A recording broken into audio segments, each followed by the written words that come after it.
Isang maganda mapagpalang araw sa lahat ito. Galing tayo ng trabaho. Lumas tayo kanina mga around 12. Ngayon ay 12:45 na. So June 26, 2025 na. Madaling araw. So dahil wala tayong pasok bukas, dumanda muna tayo sa seaside magpahangin. Ang ganda, oh.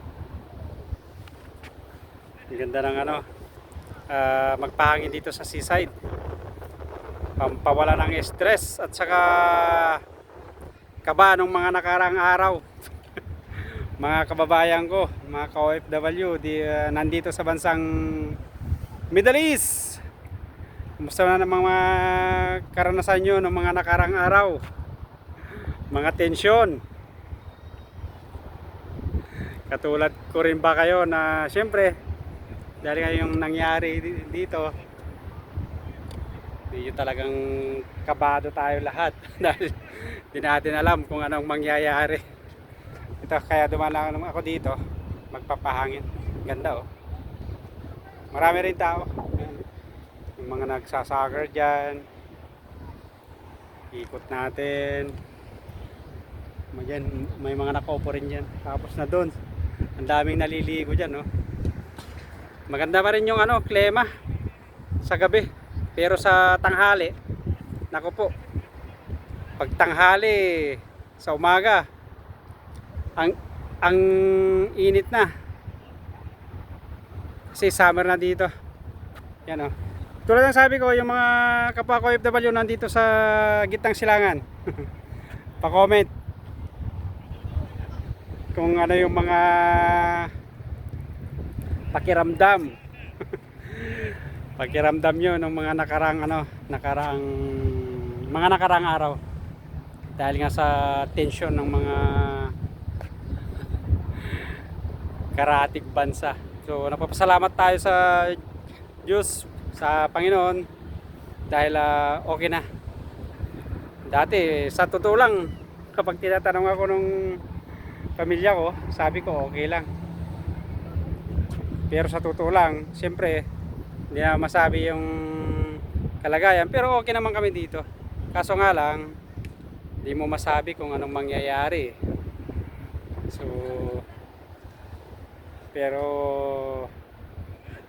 okay na kami ngayon. Wala na yung pag-iisip ng kaya baka madadamay dito ng ganun. Buhay OFW, napakahirap, napakalungkot.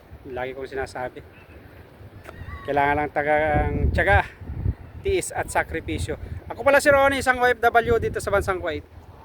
So yan, nandito tayo sa seaside. Ang ganda, oh. Ayun yung nakikita yun, tulay yun, ang haba yan. Pupunta roon sa Swig. Dito pala yung Sook Shark Golf Road, malapit sa may Sook Shark Mall.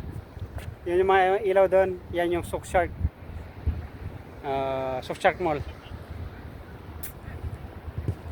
Buhay OFW. Kailangan talaga sakripisyo. Mga kababayan ko sa Pilipinas at mga kapwa ko OFW sa mansulok ng mundo, isang maganda at mapagpalang araw sa inyong lahat. Upo muna tayo doon saglit, tapos uwi na tayo. So yun nga, tulad ng sabi ko, yung mga pamilya ko sa Pilipinas, huwag kayo mag-alala dahil okay naman ako dito. At yung iniisip nyo na magulo, hindi. Katulad yung mga napapanood nyo siguro sa balita ng mga nakaraang mga araw. Pero okay na. Okay na. Hindi naman kami nadamay dito sa bansang Kuwait. At saka malayo naman doon. Siyempre, hindi maiwasan din mag-isip. Lalo pag nakikita yung mga balita, di ba? So, tulad sabi ko, okay naman kami dito. Kaya huwag kayong mag-alala yung mga pamilya ko sa Pilipinas. So, papaano? Pa-comment below yung mga kapwa ko OFW na nandito sa gitnang silangan, kung ano yung mga pakiramdam nyo, ano mga iniisip nyo nung mga nakaraang mga araw. So, okay na talaga. Kaya nagpapasalamat tayo at kahit papaano, okay na tayo lahat dito. So, papaano? Mga kapwa ko OFW, mga kababayan ko dito sa gitnang silangan, kumusta naman ang buhay nyo? At mga kababayan ko sa masulok ng mundo at sa mga kababayan ko sa Pilipinas, isang magandang papagpalang araw sa inyong lahat ulit. Ako pala si Ronnie, isang OFW dito sa bansang Kuwait.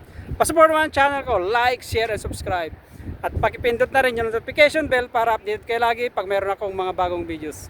Kita-kits sa mga sunod kong videos.